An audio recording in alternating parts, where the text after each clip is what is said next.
Hey YouTube, and thanks for watching Junkworks Garage.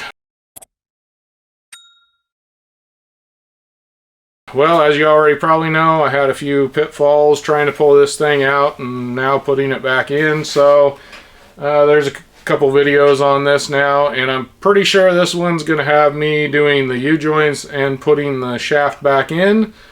But I haven't done any editing yet, so depending on how long it is, I may have the U-joints in another video as well. So go check out the playlist. At the end of this video there will be a pop-up window that'll have the playlist for the RZR here, and you can check that out. And any parts and pieces that I bought or use in this, there should be a link of some sort down below in the description. I'm going to start stuffing this in here now. Caveat on that, I am going to go ahead and clean this up a little better, the shaft here that it goes on, before I do that, because I want this fairly clean, smooth, and ready to go. And I will probably grease it right before I put it on, plus I'll grease it with the Zerk afterwards. So that is what I'm going to go to next. I am not going to put that on camera because I'll just get my camera all messy. And it's just a matter of I'll start with super clean and water mix and go from there, and a toothbrush or whatever I can find will get that all cleaned up. And I just use some 3 parts water, 1 part super clean mix with a little brass cheapy brush here, and a couple of rags that I soaked in there and let sit on it for a little bit, and came pretty clean. I'm pretty happy with it. Now we're gonna go ahead and just kind of try and put this in the opposite of how we pulled it out.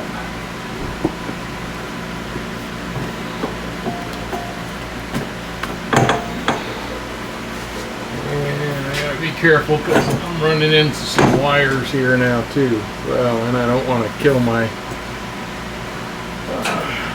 camera as well.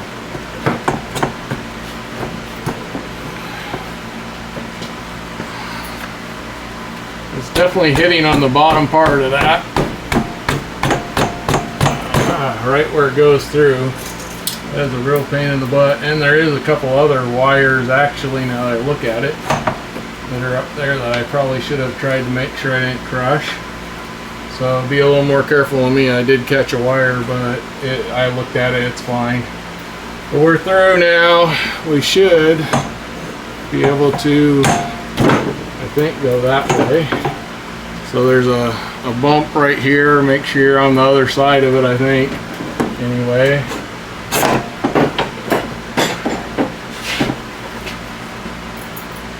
And now I am seeing where we are going to hit the wall inside here if we don't come down. There we go. Right through there. And we're good.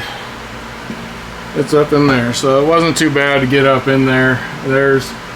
You can't see it, but there's a hole in the firewall that I was kind of pushing against for a second there that I need to come down, and it all went in. It went in very easy, easier than I thought it would.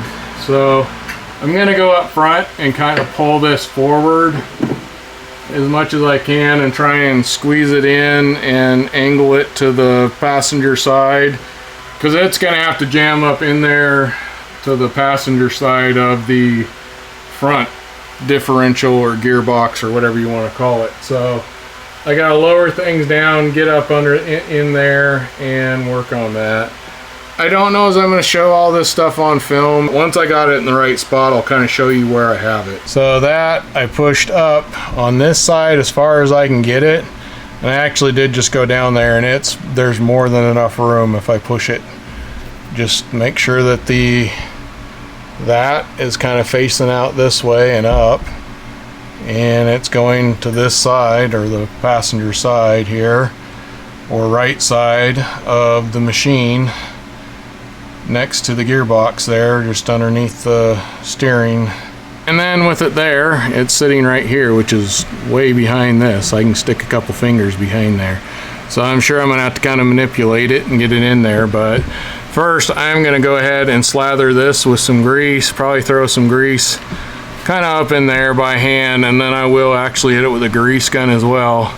There might be a little bit of grease on the bottom of this thing later on when I pull it off, but at least I know I had enough. And I just got some wheel bearing grease here.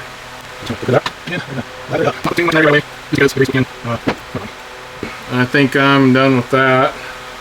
No rude comments, please. Hopefully we can get this on here. And actually I am going to turn this and hopefully not screw it up, but I want to be able to put this where I can get to that.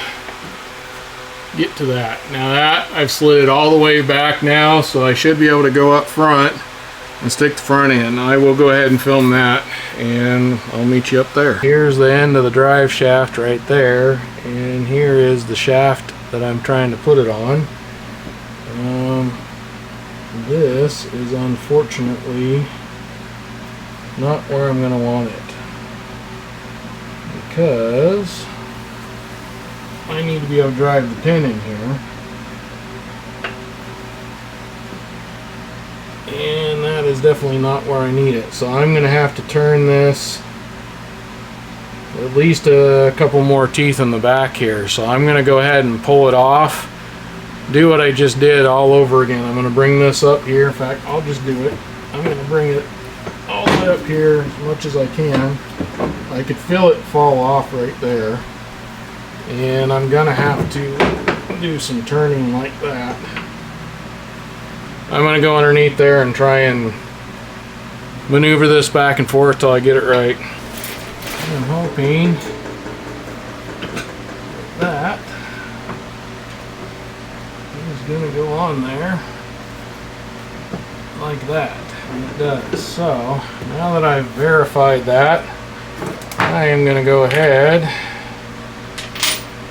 clean up the fingers a little bit here, and I'm gonna grab some more grease, and I am gonna grease this very well actually, because there's no greaser up here, so I don't know exactly why they don't give you that option in this particular scenario, but they don't. So I'm just going to smother it on as much as I can here.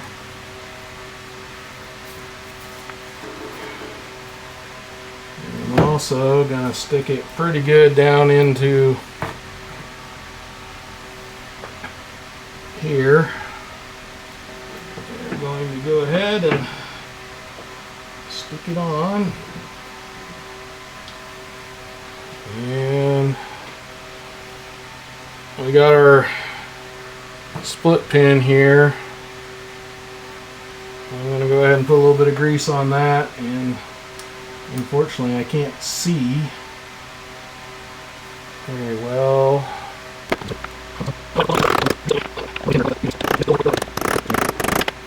I'm not gonna lie, I've been having all kinds of problems trying to get this thing in. Now, instead of showing you all the things that haven't worked so far, just going to show you what works, I hope, because I still haven't got it in.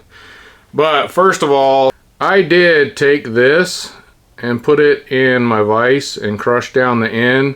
I also took a hammer and kind of tapped the corners here on top of the vise just to get it so it kind of necks itself in. Now, I haven't decided, but I think I'm going to throw the old pin in just in case I have a problem, because getting this in the field is not going to work well at all if this one shears for some reason. A couple things that would have probably made this easier right off the bat. I should have just took off the tie rod, the steering tie rod in there. Got that out of my way. Second thing, I'm going to try it from this side first and see if that works. It's just a matter of sticking it in the hole and pounding it in, but it's not going that way. What a pain. Well, it is in there, and it was a pain in the butt. I did end up pulling off the arm here, the tie rod end piece here.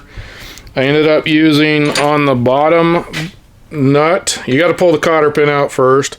On the bottom nut is a 17 millimeter. The top nut here is a 15 millimeter. Then I just took a small hammer, and I had to do it by left-handed. Luckily I am ambidextrous, so I'm better with my right hand, but I can use my left hand fairly well. I was able to kind of hold it like a cigarette, so to speak, in there and finally get that tapped in just enough to where it stayed in. And then I actually did take the bigger one and was able to just kind of smack it a few more times until it went in finally into the hole. I used my brass punch that way for quite a ways until it just got so tight I couldn't get it anymore. And then I finally went and found this. It's just a big giant rod. I have no idea what it came out of, but I use it. It has a good end on it. I think it's something out of like a motor or something. But whatever it is, it's probably a big semi-truck thing or something like that. I don't know. Somebody out there might know what it is, but it just has a nice end to hit, and it seems to work well. Yet again, you're responsible for your own safety. If you can get a very large brass punch that's like that size, it's probably big punch of some sort, preferably brass or aluminum or something like that, probably that's 17 inches. This is about 16 and a half inches.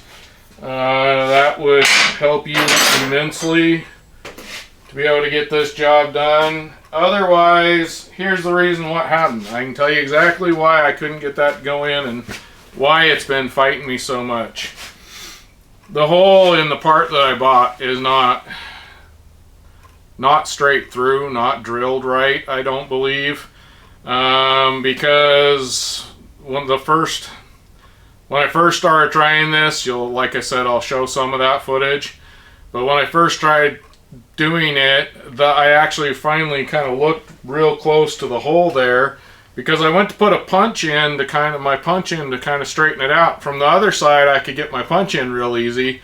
From this side, my punch didn't want to go in and kind of straighten things out, so I was kind of confused by that.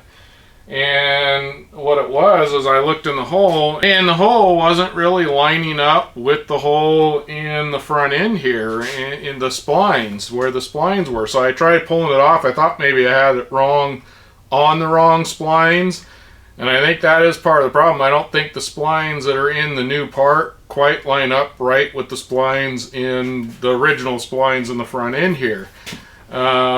Anyway, so I ended up actually taking the front end piece and turning it 360, not 360, turned it halfway around, and it lined up a little better from this side. Yet again, the other side's kind of off. So either the hole in my machine was off or the hole in the new part is off. I'm going to probably say the hole in the new part is off. And there's the rub right there. When you buy cheap parts, you're going to have to modify or try and make fit or figure out what the problem is.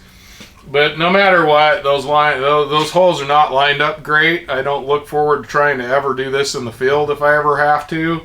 First of all, I probably won't. I will probably limp it home the best I can, and then hopefully I'll have better tools at wherever I'm parking this thing at. I really was gonna go back with the original parts just because of that. I was a little afraid of this kind of thing, but I wanted to test them out, and I want to know that the new parts that are on there, if I was to throw them in my rig and use them as spares, and I would have had this problem on a trailer or something like that, halfway through it torn apart, it probably would be an even bigger problem. Now that I know, at least I know that I can pull off that part and probably exchange it for the original one, and it'll probably be easier to get that in there. I do think that the pins are a little large for the holes they're supposed to be going in, first of all, and second of all, the holes were definitely not lined up. Now, I'm not blaming everything on the parts, but I'll say I definitely have had more problems doing this than I have any other U-joints I've ever done in my life. So that is something right there. But yet again, I'm older and my hands don't work as well as they used to. So would I recommend these parts? Not to somebody who's planning on just pulling parts off and putting parts on. You're definitely going to have to do a little bit of massaging, I believe, to make them work. And you're going to fight it a little bit, because I did, and I think at least half the problem was parts. So But I could afford them. They're in there. Hopefully the machine gets on the road. Now the biggest rub again is how long are they going to last? I hope they last. The U-joints appear to be decent U-joints. It's the other parts I question. So, and they're pretty solid. Well, that was a real pain in the backside, I'll tell you that right now. Would I do it again? Yeah, I'd do it again. Would I buy the the parts that I bought? I might, but I might look for a little better parts, or I might have just reused the parts I had and just bought U-joints. That's probably the way I would go the next time for sure, because I'll have parts, and if these parts break, I definitely ain't buying them again. So, and if I ever have to do it again, I'll probably put the old parts back on the machine instead of the new parts that I have, regardless. So it is what it is. I bought cheap parts. There you go. Now you know. But they were cheap parts. But I would probably, unless you have broken parts on your machine, I would probably just buy some U-joints and just do the U-joints on it. I wouldn't get the other parts. And yet again, I will have a link below for the ones I did buy, and I will also probably have a page of U-joints or something like that that you can take a look at too on Amazon. I get a little bit from the Amazon link stuff, so that always helps everything out. I appreciate it if you go do something like that. And I'm going to call that a video. Now get out there and get your junk working. Thanks for watching Junkworks Garage, where I'm proud to say I'm a jack of all and obviously master of none. You all have a good one.